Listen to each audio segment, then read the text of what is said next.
Dr. Seal, how are you doing today? I am absolutely fine. How are you? I'm great. Thanks for asking, and thank you for taking the opportunity to sit down with me today. Before we get started, I would like to ask you the first question I would like to ask you is tell me about the first time or when you read, I believe is Jeremiah 8:22. Tell me where you get the inspiration for the organization, and I'm guessing it came from Jeremiah 8:22. Oh, aren't you the smart one? Yes, indeed. Indeed, there is a bomb in Gilead. 35 years ago, I was an immunologist living in Harlem, living and working in Harlem, and the HIV/AIDS epidemic was raging, and everyone at in Harlem Hospital was dying from AIDS at the time. And the Lord gave me a little idea, and that little idea was the Harlem Week of Prayer for the healing of AIDS. And the idea was to mobilize the faith community of Harlem to address HIV and AIDS. Uh, Fast forwarding, that little idea became the bomb in Gilead, and we absolutely take our name from Jeremiah 8:22 when he asked the question, is there no bomb in Gilead among those of you who believe in the one God? Why is the land suffering? And 35 years later, the Balm in Gilead is an international organization mobilizing faith communities to really be a community hub for health disparities. Because as you know, we lead in so many health disparities, and we are Balm in Gilead. We bring public health and faith together because we want to strengthen our communities, our congregation, our families with knowledge to stop the onset of so much dead too soon from preventable and treatable diseases. Okay, thank you for that. You guys have a road tour coming up, and it's headed to Charleston. Tell me a little bit, a roadmap tour. Tell me a little bit about what the roadmap tour is. Well, the roadmap tour, the name of roadmap tour, forwarding the Black Health Agenda. It's our way. We've been doing a campaign now in its 10th year called Healthy Churches 2030 Conference. And that conference is in its 10th year. It happens in November 13th to the 16th. And this year we decided, still virtual, because in this virtual conference we can reach so many more people. But we decided to get on the road and do some live events. So we've been to Charlotte, we've been to Atlanta, Birmingham, and our next stop is Charleston, the Low Country. And because I'm from the Low Country, I'm excited. March, August 19th, between from 8 to about 3 o'clock, 8 o'clock, we start registration at Trident College. And the roadmap is once again bringing public health and faith together. We have in our topics peripheral artery disease because African Americans, we still lead in getting our limbs amputated. We do not lead in the science that restores our limbs, that keep us with our limbs. Genetic kidney disease, we lead in dialysis, but we do not lead in understanding the treatment and the interventions that will decrease us from kidney disease. Multiple myeloma, we lead in this blood cancer. So we'll be talking around those issues, and the preacher for Charleston is Bishop Rudolph McKissick from Bethel down there in Jacksonville, Florida, and our gospel artist is Brother Charles Jenkins. On every stop, we have a preacher, a gospel artist, and public health professional. So we are excited about coming to the Low Country in Charleston on August the 19th. Tell me a little bit about who should attend this event. The community should attend this event. Certainly our pastors, our bishops, our missionaries, our deacons, our family members, our senior citizens, because so much of this of these illnesses are, are the culmination of our elders going to the doctors, and they really don't have the information they need. From 40-year-olds up to 80-year-olds should attend these forums. We want to strengthen our congregations, but we also want to strengthen our families, because there's a real intersect between a strong congregation and a strong family and a strong community. Okay. Tell me a little bit about what attendees can expect. What are some of the topics and some of the information they can walk away with?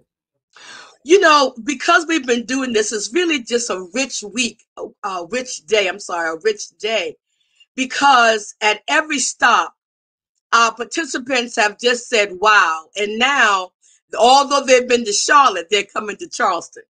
Although they've been to Atlanta, they're coming to Charleston, because they want that experience again of being able to ask questions of the doctors. So oftentimes we don't get to just ask practical questions of our doctors. That's number one. Number two is, this is a forum where you can just come, bring yourself, bring your information, bring your question that you don't have time to ask when you see the doctor.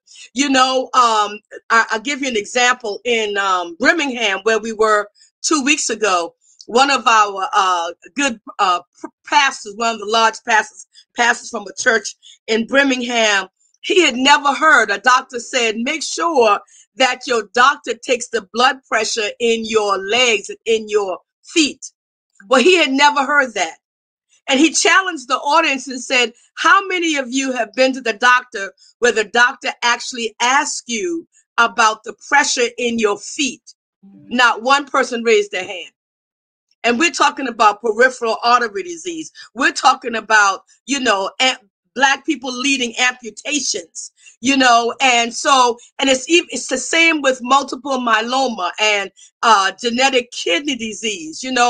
We do not, get access to transplants, when it comes to kidneys, you know what I mean? What are the technology around all of that? So these are some of the questions that you'll be able to ask. And, and as before, people bring their families because they've had a family, generations of, kidney disease or amputations and never, or multiple myeloma, and never heard the conversation before. Okay. Wanted to ask you, you've done this in various states. Do you know you spoke specifically about how African Americans are at the top of all the bad at all the bad lists? Do you know how we stack up here in South Carolina? Is there any idea where we are? Well, the Balm and Gilead, we work very closely. We have a focused program throughout the South, throughout the state, around diabetes and pre-diabetes. And just like South Carolina, North Carolina, the Bible Belt, if you will, it's a hot spot. We lead in, amputations and peripheral artery disease and diabetes and cardiovascular disease. We lead in these areas. And there's nothing wrong with Black people, if you will. There are reasons why we lead. We lead because of lack of knowledge. We lead because we don't get in forums where we know what to ask our doctor when we go. We lead because we don't have access to sometimes health care. I work very closely with the Gullah Geechee corridor. So many of our residents, not only in Johns and James Island, but over in Mount Pleasant and up in Lincolnville, the information doesn't flow through there. We have to really go several miles before we can get to a qualified health center. We don't have access to a clinical trial. So I can go down list. And it's also because of our traditional diet, right. How we can't get away with, how we were taught to eat, But we're still here. We're still survivors, you know. I honestly, I had a piece of fried chicken today. It was Friday, and I just needed to have a piece of fried chicken. I felt like home. But I didn't eat. I didn't eat the whole pan of fried chicken. I just ate one chicken wing, you know. And that's the difference today. We may not be able to eat the whole pan today. Just one piece of chicken, not 3 or 4 pieces. Okay, thank you for sharing that information with us. You mentioned earlier about the Healthy Churches 2030 conference this fall. Yes, Tell me a little yes. bit about what that is. Well, the Healthy Churches, that's our premier conference that happens at the end of the year, November 13th through the 16th. It's a virtual conference. Please go to our website, www.balm, BALMNINGILEAD. It's just like the song, There is a Balm in Gilead.org. And it's virtual. And this is where, once again, for 4 days, you have access to some of the greatest minds, public health physicians, and preachers, theologians talking about real life issues that we have to struggle with. You know, we have to struggle with climate change, the impact of climate change on our lives. You know, I think there's an article in the Post and Courier. I think I saw it this week about climate change and how, you know, the water is rising. The water is rising. What's going to happen to our land and to our bodies? Alzheimer's, that's another disease. Black women lead in Alzheimer's and dementia. So, and over these 4 days, we're able to talk about not just more health related stuff, but, you know, the role of, you know, it's situations that we don't want to, you know, address. Political, the impact of politics on our health. You know, reproductive rights is a serious issue for Black families, Black women and Black men. Prostate cancer is another concern for Black men. So the Healthy Churches Conference, it's at the end of the conference, and we have more time to really delve deeper into these conversations, not just the science of it, but the reality of the culture of it as well. All right, Dr. Seal, thank you for that. If someone wanted to find out more information about the organization or register to the event, where would they go? They would go to Balm in Gilead, BALMINGILEAD.org. There is indeed a balm in Gilead.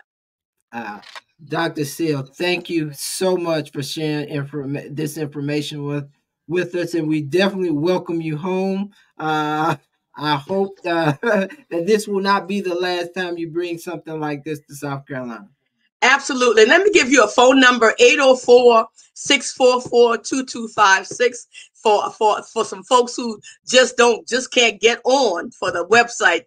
Go call, pick up the phone, 804-644-2256.